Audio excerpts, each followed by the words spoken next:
जय हिंद साथियों, स्वागत है आपका हमारे इस नए वीडियो में। हम लोग मौलिक अधिकार पढ़ रहे थे।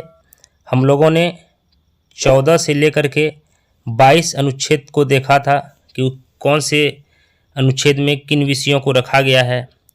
और हम मौलिक अधिकार 6 होते हैं। हम लोगों ने 2 मौलिक अधिकार को पढ़ा था, समता या समानता का अधिकार और स्वतंत्रता का अधिकार। समानता या समता का अधिकार अनुच्छेद 14 से 18 और स्वतंत्रता का अधिकार अनुच्छेद 19 से 22। हम लोगों ने 2 मौलिक अधिकार को पढ़ा था। आइए आज अब हम लोग अपने वीडियो में बचे हुए मौलिक अधिकार के बारे में जानते हैं कि कौन से मौलिक अधिकार में और अनुच्छेद में किन चीज़ों को रखा गया है। तो आइए हम लोग वीडियो की शुरुआत करते हैं और आप हमारा वीडियो पूरा देखें और अगर वीडियो पसंद आता हो तो लाइक, सब्सक्राइब और शेयर ज़रूर कर दें अपने दोस्तों के साथ। तो चलिए शुरुआत करते हैं हम लोग अपने वीडियो की। हमारा तीसरा मौलिक अधिकार है शोषण के विरुद्ध अधिकार, अनुच्छेद 23 से 24। तो हम लोग अनुच्छेद 23 को देखते हैं, उसमें क्या दिया गया है। अनुच्छेद 23 कहता है मानव के व्यापार और बंधुआ मजदूरी पर प्रतिबंध, यानी इसके अंतर्गत किसी व्यक्ति की खरीद बिक्री नहीं की जा सकती और ना ही उसे ज़बरदस्ती मजदूरी करवाई जा सकती है। इसका उल्लंघन करना एक दंडनीय अपराध है।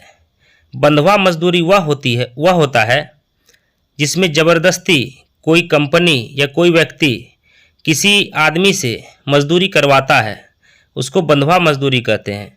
तो अनुच्छेद 23 में मानव के व्यापार यानी मानव की तस्करी आप नहीं कर सकते, यानी मानव की खरीद बिक्री आप नहीं कर सकते, और बंधुआ मजदूरी पर प्रतिबंध लगाया गया है। अनुच्छेद 24 कहता है बाल नियोजन पर प्रतिबंध। 14 वर्ष से कम आयु वाले बच्चे, किसी भी बच्चे को कारखानों, खाद्यान्नों या अन्य जोखिम भरे काम पर नियुक्त नहीं किया जा सकता। यानी जिस बच्चे की आयु 14 वर्ष से कम है उसको अनुच्छेद 24 के तहत संरक्षण मिला हुआ है, बाल नियोजन पर प्रतिबंध। यानी आप उसको किसी भी तरह से कल कारखानों कहीं पर काम नहीं करवा सकते हैं 14 वर्ष से कम आयु वाले किसी बच्चे को। तो अनुच्छेद 23 में मानव व्यापार और बंधुआ मजदूरी पर प्रतिबंध, अनुच्छेद 24 में बाल नियोजन पर प्रतिबंध। आगे है हमारा धार्मिक स्वतंत्रता का अधिकार, अनुच्छेद 25 से 28। आइए हम लोग जानते हैं कि 25 से 28 के बीच किन विषयों को रखा गया है। अनुच्छेद 25 कहता है अंतःकरण की धार्मिक रीति रिवाज माननीय और धर्म का प्रचार प्रसार करने की स्वतंत्रता है। यानी कि धार्मिक रीति रिवाज को आप मान सकते हैं, किसी भी धार्मिक रीति रिवाज को। इसके अंतर्गत कोई भी व्यक्ति किसी भी धर्म को मान सकता है, उसके रीति रिवाज मान सकता है, धर्म का प्रचार प्रसार कर सकता है।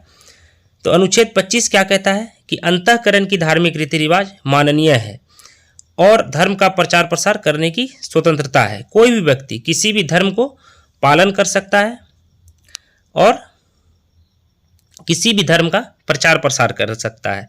आगे देखते हैं हम लोग अनुच्छेद 26 धार्मिक कार्यों की प्रबंध की स्वतंत्रता। इसके अंतर्गत किसी भी व्यक्ति को अपने धर्म के लिए संस्थाओं की स्थापना, यानी किसी भी तरह की इंस्टीट्यूशंस को आप किसी भी तरह की इंस्टीट्यूशंस की आप स्थापना कर सकते हैं। कानूनी रूप से धार्मिक संपत्ति का आयोजन, स्वामित्व व प्रशासन करने का अधिकार है। यानी अनुच्छेद 26 कहता है क्या, धार्मिक कार्यों की प्रबंध की स्वतंत्रता है। ठीक है, आप किसी भी तरह की धार्मिक संस्था को आप कानूनी रूप से संपत्ति का आयोजन व स्वामित्व कर सकते हैं। बढ़ते हैं हम लोग वीडियो में आगे। अनुच्छेद 27 और 28।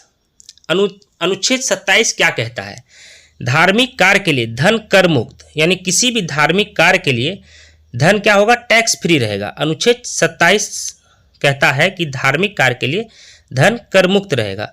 राज्य किसी भी व्यक्ति को ऐसे कर देने के लिए बाध्य नहीं कर सकता। यहाँ बात नहीं होगा, बाध्य होगा। बाध्य नहीं कर सकता जिसकी आय किसी विशेष धर्म अथवा धार्मिक संप्रदाय की उन्नति या पोषण के लिए व्यय की गई हो। यानी किसी भी धार्मिक संप्रदाय के लिए आप पैसे खर्च करते हैं तो राज्य किसी भी व्यक्ति को ऐसे कर देने के लिए बाध्य नहीं कर सकती है कि आपको टैक्स देना ही होगा। अनुच्छेद 27 कहता है हमारा कि धार्मिक कार्य के लिए धन कर मुक्त होगा। अनुच्छेद 28 को देखते हैं। सरकारी खर्च से चलने वाले संस्थान में धार्मिक शिक्षा नहीं दी जाएगी। यानी जो इंस्टीट्यूशंस संस्थान सरकारी खर्च से चल रहे हैं उसमें किसी भी प्रकार की धार्मिक शिक्षा नहीं दी जाएगी। इसके अंतर्गत सरकारी खर्च से चलने वाली किसी भी शिक्षण संस्थान में कोई धार्मिक शिक्षा नहीं दी जाएगी। किसी भी प्रकार की कोई धार्मिक शिक्षा नहीं दी जाएगी। ऐसे शिक्षण संस्थान अपने विद्यार्थियों को किसी धार्मिक अनुष्ठान में भाग लेने, किसी भी प्रकार का धार्मिक अनुष्ठान, चाहे वो जुलूस हो, कुछ भी हो, धर्म उपदेश चल रहा हो, लेने या किसी धर्म उपदेश को जबरदस्ती सुनने हेतु बाध्य नहीं कर सकता है। जबरदस्ती सुनने हेतु क्या नहीं कर सकता है? बाध्य नहीं कर सकता है। अनुच्छेद 28 यही कहता है हमारा कि सरकारी खर्च से चलने वाले संस्थान में धार्मिक शिक्षा नहीं दी जाएगी। हम लोग बढ़ते हैं आगे वीडियो में। 5वां हमारा अधिकार है संस्कृति एवं शिक्षा संबंधी अधिकार, अनुच्छेद 29 और 30। अनुच्छेद 29 क्या कहता है? अल्पसंख्यक वर्गों के हितों का संरक्षण। इसके अंतर्गत कोई भी अल्पसंख्यक वर्ग अपनी भाषा, लिपि, संस्कृति को सुरक्षित रख सकता है और केवल भाषा, जाति, धर्म के आधार पर उसे किसी भी शैक्षणिक संस्थान में प्रवेश करने से नहीं रोका जा सकता है। मतलब है हमारा कि अनुच्छेद 29 कहता है कि आप किसी को भी जाति और धर्म के आधार पर शैक्षणिक संस्थान में प्रवेश करने से नहीं रोक सकते हैं। अल्पसंख्यक वर्गों के हितों का संरक्षण, अनुच्छेद 29। अनुच्छेद 30 अल्पसंख्यक वर्गों को अपने शिक्षण संस्थानों की स्थापना और प्रशासन करने का अधिकार है। जो इस देश में, हमारे देश में अल्पसंख्यक वर्ग है उसको अपने शिक्षण संस्थानों की स्थापना और प्रशासन करने का अधिकार है। कोई भी अल्पसंख्यक वर्ग अपनी पसंद का शैक्षणिक संस्थान चला सकता है और सरकार उसे अनुदान देने में किसी भी तरह का भेदभाव नहीं करेगी। यानी कोई भी अल्पसंख्यक वर्ग जो हमारे देश में है वो क्या कर सकता है? अपने पसंद का शैक्षणिक संस्थान चला सकता है। जैसे उदाहरण के लिए हम कह सकते हैं संस्कृत विद्यालय, मदरसा। ठीक है, बढ़ते हम लोग आगे।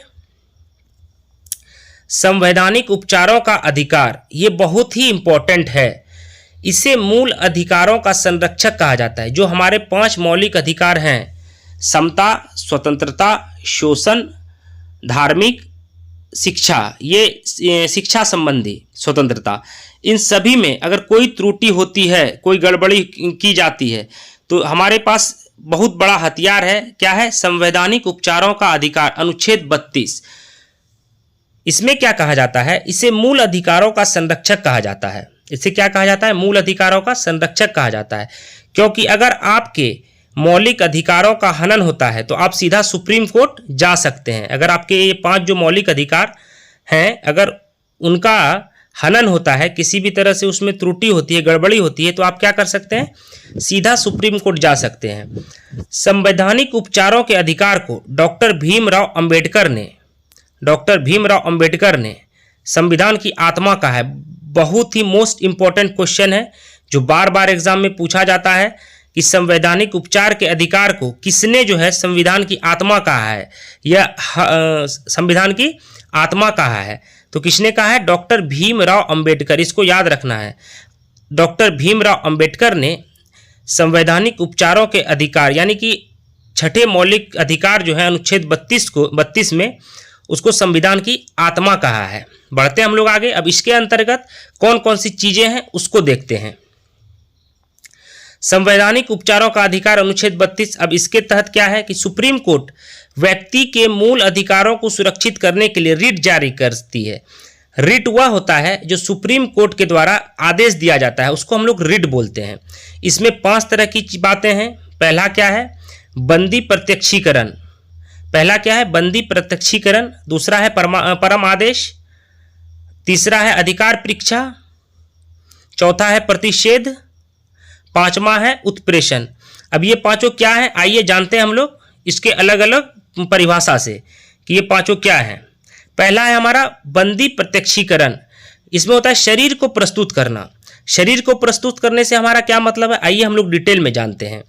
जब किसी व्यक्ति को यह लगता है कि उसे अवैध रूप से जेल में रखा गया है, तब सुप्रीम कोर्ट हिरासत में अवैध रूप से जेल में रखा गया, इसको याद रखना जरूरी है।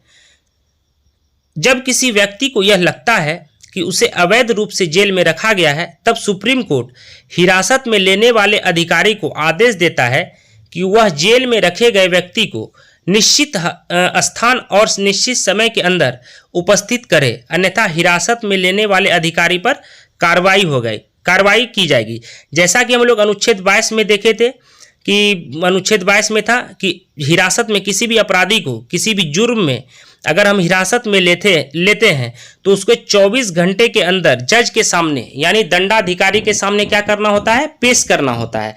तो बंदी प्रत्यक्षीकरण संवैधानिक उपचारों का अधिकार अनुच्छेद 32 में बंदी प्रत्यक्षीकरण वही चीज है कि जब किसी व्यक्ति को यह लगता है कि उसे अवैध रूप से जेल में रखा गया है, तब सुप्रीम कोर्ट हिरासत में लेने वाले अधिकारी को आदेश देता है कि वह जेल में रखे गए व्यक्ति को निश्चित स्थान और निश्चित समय के अंदर उपस्थित करे, अन्यथा हिरासत में लेने वाले अधिकारी पर कार्रवाई होगी। अनुच्छेद 22 में हम लोगों ने पढ़ा था कि 24 घंटे के भीतर किसी भी अपराधी को अगर आप गिरफ्तार करते हैं तो उसे दंडाधिकारी के सामने पेश करना होगा। बढ़ते हम लोग आगे।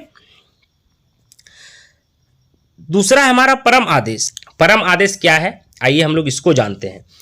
जब कोई सरकारी अधिकारी अपने सार्वजनिक कर्तव्य यानी कि पब्लिक ड्यूटी का निर्वाह नहीं करता, तब सुप्रीम कोर्ट उस पर रिट जारी कर सकता है।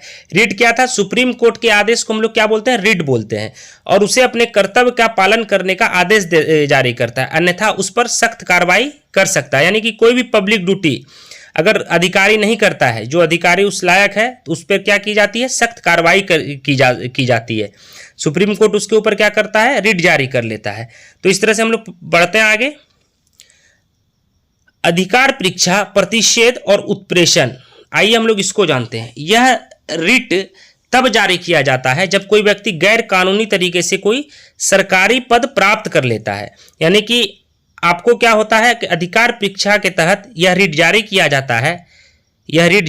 जाता है कि जब कोई व्यक्ति गैर कानूनी तरीके से कोई सरकारी पद प्राप्त कर लेता है, मतलब कि नौकरी का जो क्राइटेरिया है उसको फुलफिल ना करते हुए किसी भी तरह से आप सरकारी पद पा लिए, घूस दे करके या किसी भी अन्य माध्यम से, तो उस पर सुप्रीम कोर्ट क्या करता है, रिट जारी करता है। इसी को अधिकार परीक्षा बोला जाता है।